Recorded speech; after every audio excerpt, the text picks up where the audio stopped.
La stratégie que je vais te présenter dans cette vidéo m'a permis de valider littéralement tous mes challenges, que ce soit sur Founding Pips, FTMO, en futur avec Lucid, tous mes challenges ont été validés avec une seule et unique stratégie. Et ça, c'est tout l'enjeu derrière vous, c'est vous focaliser sur une stratégie qui marche. Et donc, dans cette vidéo, je vais t'expliquer exactement la stratégie et comment toi aussi tu vas pouvoir la mettre en place. Et si tu la mets en place, je te garantis que c'est qu'une question de temps avant d'avoir des résultats. Donc, pour la comprendre, il faut partir d'un constat qui est assez simple, c'est le marché, c'est un marché d'offres et de demandes. Mais c'est aussi un marché à somme nulle, donc un zéro-sum game. Ça veut dire qu'il n'y a littéralement aucun argent d'injecté de l'extérieur et c'est juste de l'argent qui est échangé. Donc, soit quelqu'un gagne, en l'occurrence, l'autre personne perd. C'est ça, c'est un marché d'échange. Et donc, si tu comprends ça, tu comprends littéralement l'essentiel. Parce que sur le marché, il y a des acheteurs et il y a aussi des vendeurs. Pourquoi? Bah parce que c'est un marché que je te l'ai dit, d'offres et de demandes. Et donc des gens comme toi et comme moi bah, prennent des positions. Nous, on prend de l'achat comme de la vente. Bah, toi, c'est exactement pareil parce que tu es trader et tu n'es pas investisseur. Maintenant, voilà la clé.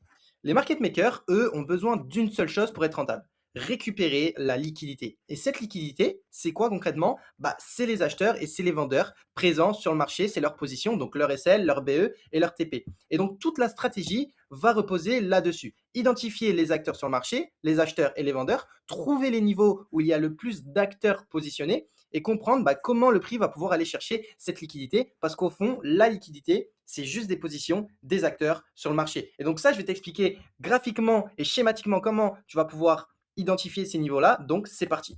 Donc comme je vous l'ai dit, ça c'est la stratégie que j'utilise quotidiennement et vous pouvez le voir ici parce que c'est aussi la stratégie que mes élèves utilisent au sein de mon académie qui leur a permis de valider plusieurs challenges, que ce soit FTMO Ryu, que ce soit Anto avec Funding Pips, Ryan avec FTMO, Alexander avec Lucid, que ce soit du futur, du CFD ou n'importe quel autre prof firme, vous pourrez valider vos challenges avec cette stratégie. Alors écoute-la attentivement. Donc le premier truc, la première base, c'est vraiment comprendre qu'est-ce qu'un boss et qu'est-ce qu'un shosh. Si tu ne comprends pas les structures, tu ne pourras pas identifier la liquidité et la liquidité, c'est la base de la stratégie. Donc qu'est-ce qu'un boss et qu'est-ce qu'un shosh? Alors c'est vraiment très facile à comprendre, très simple, donc sois attentif et juste mais je pense que la plupart, vous connaissez déjà ce que c'est. C'est la base du trading. Donc, une structure haussière, on le sait, c'est avec des highs et des lows de plus en plus haut. Et pareil à l'inverse, une structure baissière, c'est avec des lows et des highs de plus en plus bas. OK. Donc maintenant qu'on comprend ça, on comprend que on va avoir du coup, pour faire des plus hauts, ça c'est ce qu'on appelle une structure. Et pour faire des plus hauts dans une structure haussière, on doit casser la structure pour en avoir une nouvelle. Et donc la cassure de structure, c'est littéralement quand on vient tout simplement faire un plus haut et casser l'ancien plus haut de la structure, en l'occurrence ici ce niveau-là, parce qu'on voit que ce low, là si je te théorise vraiment ça, c'est un low ici, un high ici, un low ici. Pour avoir une cassure de structure, il faut qu'on vienne casser le high. OK, c'est exactement ce qu'on vient faire. Ici, pareil, deuxième fois là, donc on a de nouveau une cassure de structure à ce niveau-là. Pareil à la baisse, mais du coup, c'est l'inverse. Parce que là, on a un high, là, on a un low, là, on a un high. Pour avoir une cassure de structure, il faut qu'on vienne casser le low. La cassure du low, elle se fait ici. Donc, on a une cassure de structure. Pareil ici, hop, on a tout simplement une cassure de structure à partir de là. Très simple, très facile. Voilà, maintenant on sait ce que c'est un BOS. Et qu'est-ce qu'un shosh? Hop, un shosh, c'est littéralement un change of character. Donc quand on vient faire un changement de structure, donc là on est haussier. Pour qu'on passe baissier, il faut qu'on vienne casser le low dans une structure haussière. Hop, pardon. Du coup, j'étais en train de dire qu'il faut casser le low dans une structure haussière et il faut casser le high dans une structure baissière. Hop, comme ça. Là, on a un shosh, donc un change of character. Pourquoi? Parce qu'on était haussier, hop, mais le fait de casser à la baisse, bah, en fait, tout le monde passe littéralement baissier. Hop, hop, hop, parce qu'on vient casser. Du coup, là, on s'attendrait à un retest pour partir. Par ici, high, low. Cette cassure ici vient changer la structure. Là où tout le monde vendait, tout le monde passe haussier.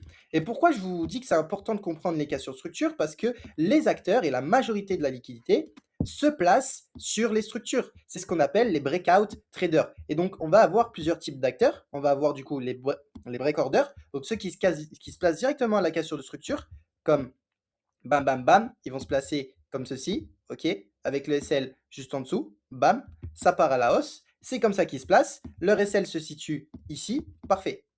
Pareil à l'inverse, je ne vais pas vous le faire, vous avez compris. Et du coup, comprendre les boss et comprendre les shosh, c'est comprendre la majorité des acteurs qui se placent. Et comme je vous l'ai dit, nous, on trade la liquidité. On trade comment les acteurs se placent. Et du coup, comprendre la structure va nous permettre de savoir si on a plus d'acheteurs ou de vendeurs en fonction de la structure. Donc ça, c'est la base, c'est comprendre les boss et les shosh. Ensuite, vous devez comprendre qu'il y a plusieurs acteurs qui se placent, que ce soit les traders d'order block, donc les SMC traders, les traders de break and retest, donc qui attendent le retest pour se placer, support résistance, trendline, tous ces acteurs-là sont la liquidité. Et donc notre modèle à nous, c'est juste comprendre et identifier où les acteurs se placent, attendre tout simplement un niveau où la liquidité a été saisie et un niveau où la liquidité est à prendre. Pourquoi on doit avoir de la liquidité à prendre? C'est ultra important parce que c'est comme si tu tirais avec une arme, mais que tu n'avais pas de cible précise. Bah, en fait, tu vas tirer dans le ciel, tu ne sais pas où tu veux viser. Donc, c'est exactement pareil. La liquidité à prendre, c'est notre target. Sans ça, on ne peut pas prendre de position. Bref, passons aux exemples graphiques. Maintenant que vous avez compris qu'est-ce qu'un boss et qu'est-ce qu'un shosh. Exemple graphique, c'est assez simple.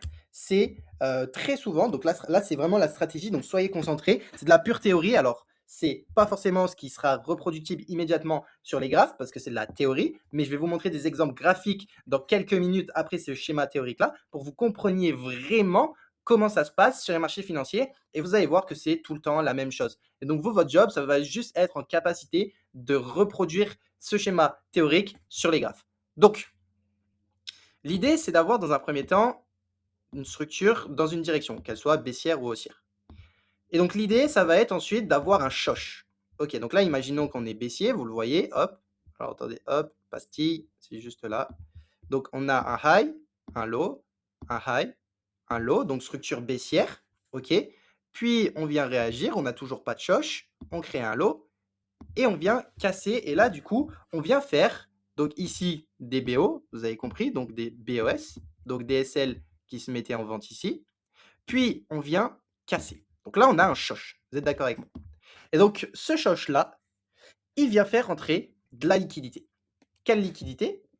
La liquidité des acteurs qui veulent du coup acheter. Pourquoi? Parce qu'on était dans une structure baissière et on passe haussier. Donc là, littéralement, l'idée, c'est d'identifier les acteurs qui se placent. Et donc, que créer ce shosh-là, on voit, on a un order block à l'origine, un sell to buy, dernier mouvement baissier avant la hausse. Donc, ici, on a, dans un premier temps, des BO qui se placent, parce que je vous l'ai dit, ils se placent à la cassure de structure. Donc, des BO ici, ok, et du coup, on a des SL qui sont en dessous de la zone, ok. On a les SL en dessous de la zone, et on voit que le prix, du coup, casse, puis va revenir très souvent dans la zone. En revenant dans la zone, qu'est-ce qu'il fait? Bah, il fait rentrer tout simplement des acteurs, encore une fois, mais là, c'est du break and retest. Break and retest, je pense que la plupart, vous l'avez déjà tradé, c'est cette chose-là. Donc, hop, hop, hop, hop, hop. On revient sur un niveau ici, comme ça, puis on se place comme ça avec le SL sous le plus bas ici. Ça, c'est un niveau de break and retest. Et donc, ces acteurs-là sont aussi importants à identifier. Et donc là, en réagissant dans la zone, on fait rentrer du break and retest, mais on fait rentrer aussi des acteurs d'order block qui se placent dans cette zone-là. Et donc, on comprend que là, on est littéralement en train de faire entrer énormément de liquidités. Et donc là, vous comprenez qu'on parle de liquidité à saisir et liquidité à prendre, parce que là, on est en train de créer de la liquidité à venir saisir. Parce que ensuite, le prix va faire quoi? Va créer un retracement, ok? Bam, bam, bam. Et donc, ce retracement-là, qu'est-ce qu'il fait? Il fait rentrer du BO à la baisse, cette fois-ci, juste ici. Il fait rentrer du BO à la baisse, juste ici, ok? Bam. Il fait rentrer des acteurs d'order block à l'origine, ici. Et du coup, on a aussi DSL qui se situe là. Hop, hop. On a DSL qui se situe ici aussi. Bam, bam. Et donc, littéralement, là, vous commencez à comprendre ce que je veux dire par la liquidité à saisir et la liquidité à prendre. Parce que le prix, quand il vient casser à la baisse là, il vient littéralement saisir toute la liquidité qui est achetée. Et donc, on a tous les acheteurs qui sont out. Donc, ma liquidité à saisir qui est fait. On n'a plus de liquidité à saisir. Et maintenant, où est-ce que la liquidité est à venir prendre? Bah, on voit, on a des SL là, on a des SL ici. Et donc, la liquidité à venir prendre, c'est littéralement celle-ci. Et donc, c'est exactement à ce moment-là où nous, on va pouvoir se placer pour acheter. Pourquoi? Parce que littéralement, le prix n'a aucun intérêt à aller faire des plus bas. Pourquoi? Parce que la liquidité est saisie. Par contre, il a un intérêt à aller plus haut parce qu'il y a de la liquidité à saisir. Et c'est ce que je vous disais, le prix se déplace de liquidité en liquidité. Et donc, c'est exactement le modèle que j'utilise et que vous allez pouvoir mettre en place dans votre stratégie. Ok, maintenant, concrètement, qu'est-ce que ça donne sur les graphiques? Parce que c'est bien beau de montrer la théorie, maintenant, il faut réussir à le mettre en place directement sur les graphes. Donc ça, c'est une journée où j'ai pu littéralement prendre un trade qui respectait la stratégie que je vous enseigne. Tout est documenté sur ma chaîne secondaire LFX Chart Session. Pour ceux qui veulent aller voir, je vous invite. Mais ça, c'est un trade que j'ai pu prendre. Hop, excusez-moi, il y avait un moustique. C'est un trade que j'ai pu prendre littéralement dans la méthode, dans la stratégie, et que pas mal d'élèves aussi ont pu prendre. Donc, l'idée, c'est quoi? C'est dans un premier temps se référer à la structure. Là, on voit qu'on est haussier. Haussier ultra important, quelque chose que je ne vous ai pas dit. La time frame de référence pour ce modèle-là, c'est sur du M5. Pourquoi c'est sur du M5? Parce que nous, comme je vous l'ai dit, on traite la liquidité. Et tous les acteurs font pratiquement de l'intraday, voire du day trading. Et donc l'exécution, toi comme moi, comme tous les acteurs, presque, j'en fais une généralité, mais presque, 90%, on va dire, trade sur du M5, exécute sur du M5. Et donc, c'est pour ça qu'on va identifier sur du M5 parce que la liquidité est visible via le price action sur du M5. Donc, voilà. Donc là, hop, qu'est-ce qu'on voit? On voit que le prix vient littéralement créer un choche. Vous voyez, là, on était haussier. Hop, ici, on était haussier. Puis, il vient changer de structure à partir d'ici.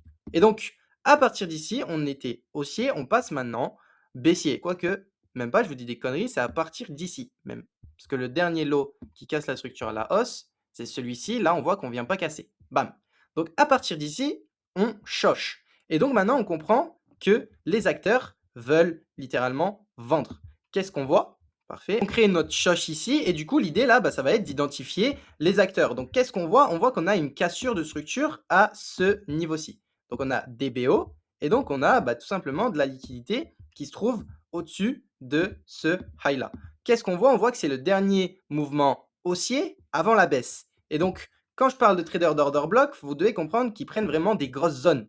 D'accord? Ce n'est pas des traders qui vont juste prendre des bougies, ils vont vraiment prendre des grosses zones. Et donc, on voit que ce niveau-là, il respecte exactement le modèle. Pourquoi? Parce qu'on vient créer en fait des acteurs en vente. Pourquoi? Parce que là, on a du SL. Parce que comme je vous l'ai dit, attendez, hop, SL. Comme je vous l'ai dit, on a un BO. OK. Là, on a encore un BO. Donc, on a encore du vendeur. Bon, là, en l'occurrence, le vendeur, il est ici. Hop, si j'arrive à copier-coller. CTRL-C, CTRL-V, hop.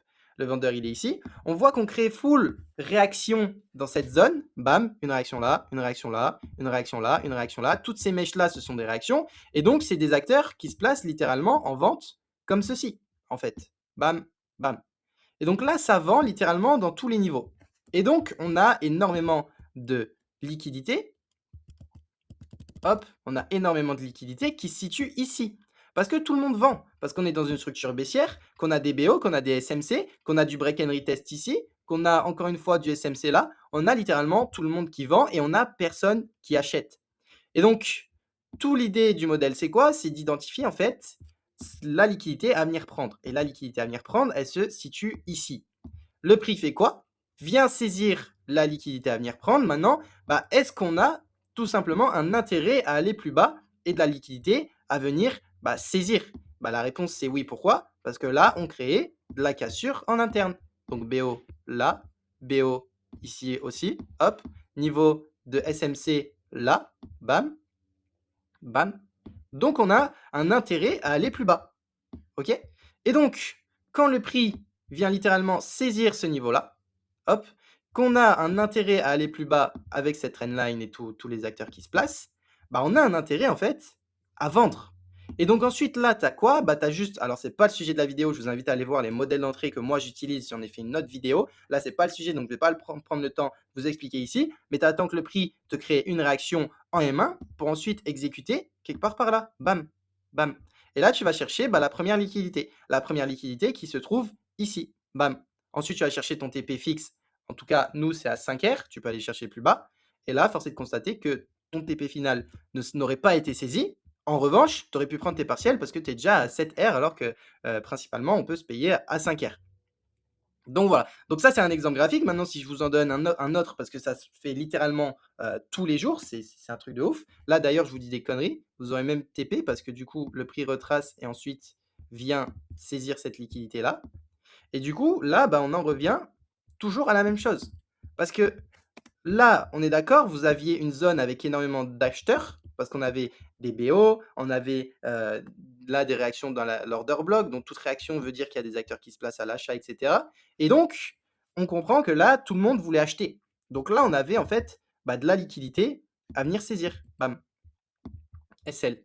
On vient saisir la liquidité. Est-ce qu'on fait rentrer des acteurs en vente? Oui. Pourquoi? Parce qu'on a du BO là. Bam, juste ici. On a du BO ici aussi. Bam.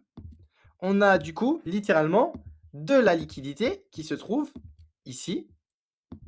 Hop. Et celle-là. Bam. Et on a de la liquidité, hop, ici aussi, bam, et celle-là, bam, bam, bam. Et du coup, ici, on pouvait, nous, entrer en position. Pourquoi on pouvait entrer en position? Parce que littéralement, tout le monde achetait ici, on vient saisir la liquidité. Est-ce qu'on a de la liquidité à prendre? Donc, liquidité à saisir, oui, là. Liquidité à prendre, oui, ici aussi. Donc là, on aurait pu tout simplement acheter, attendre une réaction, bam, tu reviens là et tu te places à l'achat pour aller récupérer tout simplement la liquidité. Bam. Et c'est encore une fois la même chose. Pourquoi? Parce que du coup, là, qu'est-ce qu'on fait? On va récupérer la liquidité des vendeurs. OK, donc il n'y a plus de vendeurs. Est-ce qu'on a des acheteurs? Oui, on a des acheteurs. Pourquoi? Parce que là, on a du BO. Là, on a du SMC. Hop, ici. Là, on a encore une fois du BO à ce niveau-là. Bam. On a du SMC ici encore. Bref, on a de la liquidité. On a de la trendline. Bam. On a littéralement énormément de liquidité ici. Et donc ici, on comprend quoi? Qu'on aurait pu vendre. Pourquoi? Parce que littéralement, on vient liquidité à saisir. Hop. Liquidité à saisir juste là. Liquidité à venir prendre ici, avec tous les acteurs. Du coup, on aurait pu vendre. Et là, c'est littéralement tout le temps, tout le temps, tout le temps la même chose. Là, liquidité à saisir. Bam. OK, on vient saisir la liquidité. Est-ce qu'on a des vendeurs? Oui. Pourquoi? Parce qu'on a cassé à la baisse la structure. Bam. Donc, on a de la liquidité à venir saisir. On crée une réaction. Et ensuite, du coup, on aurait pu acheter pour aller faire des plus hauts. Et ainsi de suite, ainsi de suite, ainsi de suite.